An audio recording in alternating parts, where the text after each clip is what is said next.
ناظرین، بریک سے پہلے ہم بات کر رہے تھے پروفیسر ڈاکٹر عبدالباری کے ساتھ دل کی صحت کے متعلق. آئیے بات چیت کا سلسلہ وہیں سے آگے بڑھائیں.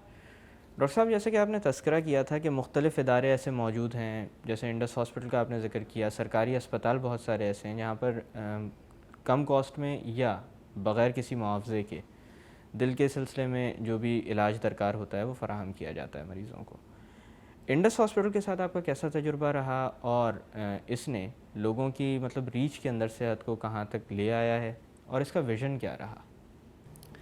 دیکھیں، جیسے آپ نے کہا، اور جو سٹریس کا لیول بڑھ گیا تو یہ ہم مریضوں کو روز دیکھتے تھے اپنے پبلک سیکٹر ہاسپٹل میں بھی، اور ہر مریض ایک نئی کہانی لے کے آتا تھا کہ جی یہاں تک میں نے کہتے سنا ہے کہ ڈاکٹر صاحب اس کو مر جانے دیں، اپنے جوان بچے کے لیے ڈاکٹر صاحب اس کو مر جانے دیں، کیونکہ میں اس کا علاج نہیں کرا سکتا، میرے پاس پیسے نہیں ہیں. تو آج بھی ہم کہتے ہیں بھائی آپ کیا کہہ رہے ہیں؟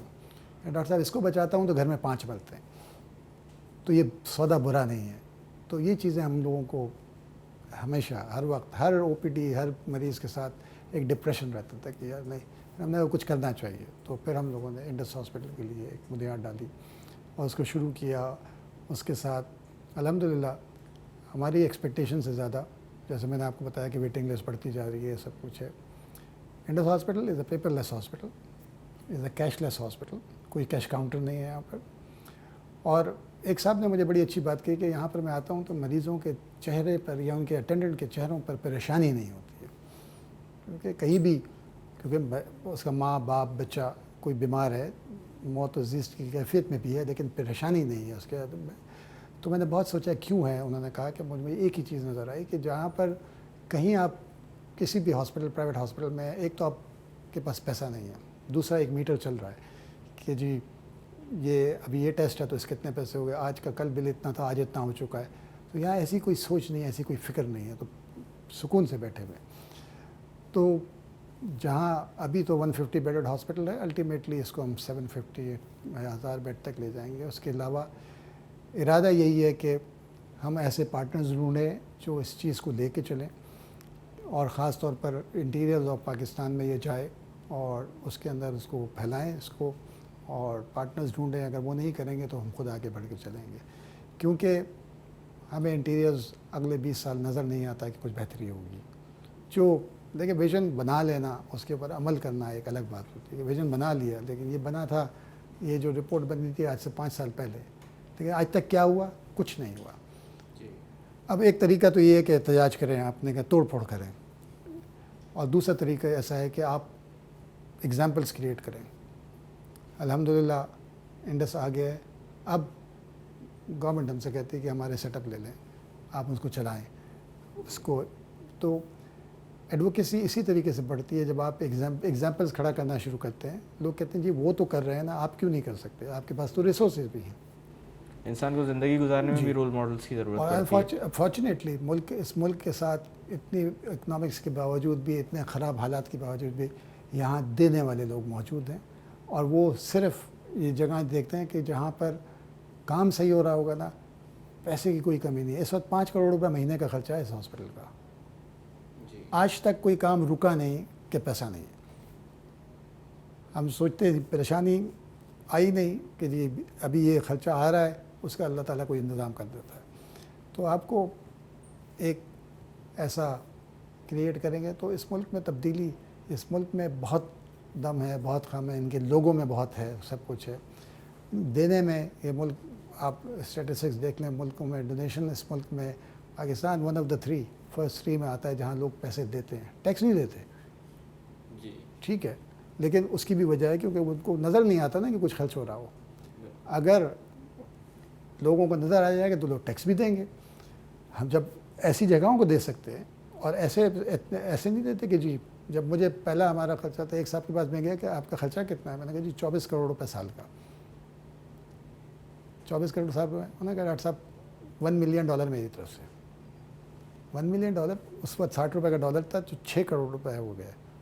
تو میں نے کہا 1/4 تو ہو گیا ایک آدمی نے. تو لوگ یہاں بہت ہیں دینے والے، کرنے والے، اور مجھے تو ہوپ بہت ہے کہ انشاءاللہ اس میں تبدیلی اس ملک میں بہت آئے گی، اور لوگ اور اجتماعی تبدیلی جیسے آپ کہتے ہیں انڈیویجولی ہم کیا کر سکتے ہیں. دیکھیں اسٹریس لیول کم ہو جائے گا ویسے ہی لوگوں کی بیماریاں کم ہو جائیں گی. اور ابھی تو اتنے مسائل اور ہیں کہ وہ ہیلتھ جو ہے نا سب سے نیچے آتی ہے. لیکن لوگ کہتے ہیں لوگ دوائیاں بیچ دیتے ہیں یہ کر دیتے ہیں آپ کو اس ہیلپ کرتے ہیں, لیکن جب وہ گھر جاتا ہے کہ اس کو 200 روپے کی کوئی چیز لینی ہے اور جب گھر جاتا ہے اور وہاں پر سوچتے ہیں رات کل سے کچھ نہیں کھایا بچوں نے, اب 200 کی دوائی کھائے وہ 4 بچے جو بھوکے بیٹھے ہیں ان کو کھانا کھلائے. وہ کہتے ہیں یار ان کو کھلا دو. لوگ کہتے ہیں کہ جی میرے یہ درد اس کا آپ نے ہم جب مریض آتا ہے کہ اتنا مرض کو بڑھا کر کیوں لے کے آئے آپ, تو وہ اس چکر میں ہوتا ہے ہوتا ہے کہ بھائی وہ کہتے ہیں کہ ڈاکٹر صاحب بس مجھے اتنا ٹائم مل جائے کہ میری بچی کی شادی ہو جائے جیسے پھر اللہ میں مجھے اٹھا لے. اس کی ایک ایگزامپل میں آپ کو دینا چاہوں گا. جیسے ابھی فلڈ ریلیف کے سلسلے میں گیا ہوا تھا, وہاں پر اسکیبیز کا ایک پیشنٹ آیا جو کہ اسکن کی بیماری ہے. اس کے بارے میں زیادہ تر ڈاکٹرس تو جانتے ہی ہیں, عام لوگ بھی کافی جانتے ہیں. تو بات ہوئی کپڑوں کی صفائی کی, ان کو اگر علاج کے بعد ابال دیا جائے تو بہتر رہے گا. یہ بات میں ان سے کر رہا تھا تو انہوں نے کہا کہ یہاں پہ پینے کو پانی نہیں ہے, آپ پانی ابال کے کپڑے دھونے کی بات کر رہے ہیں. اور کافی مشکل تھا اس سوال کا جواب دینا اس وقت میرے لیے. صحیح بات ہے. اچھا ڈاکٹر صاحب, ہمارے پروگرام کے توسط سے آپ کوئی پیغام دینا چاہیں گے عوام کو؟ دیکھیں جو چیزیں ہم نے کہیں کہ بھائی خدا را سگریٹ سے بچیں. یہ 2-3 امراض ہیں موثری امراض جو دائمی امراض ہیں, اس کی وہ مرض سمجھیں, اس کی دوائیاں مستقل استعمال کریں, اس کو چھوڑیں نہیں بیچ میں, تاکہ آپ بڑی چیزوں سے بچ سکیں, فالج سے بچ سکیں, دل کی بیماریوں سے بچ سکیں. احتیاط بڑی امپورٹنٹ ہے. جب تک ہم پریونشن نہیں کریں گے نا, اور ہم لوگوں نے اپنا یہ حق ادا نہیں کیا, تو انڈس آپ کو ہر محلے میں بنانا پڑے گا. اور اگر پریونشن کر لیا تو آپ کو ایسے ہاسپٹلز بند کرنے پڑیں گے. ہالینڈ میں ہاسپٹل بند ہو گئے. پہلے جتنے ہاسپٹل تھے بند, انہوں نے کہا جی میرے پاس آتے کہ یہ ہاسپٹل بند ہو رہا ہے, آپ پورا سامان کوئی ڈونیشن میں مل جائے گا, آپ اٹھوا لیں وہاں سے.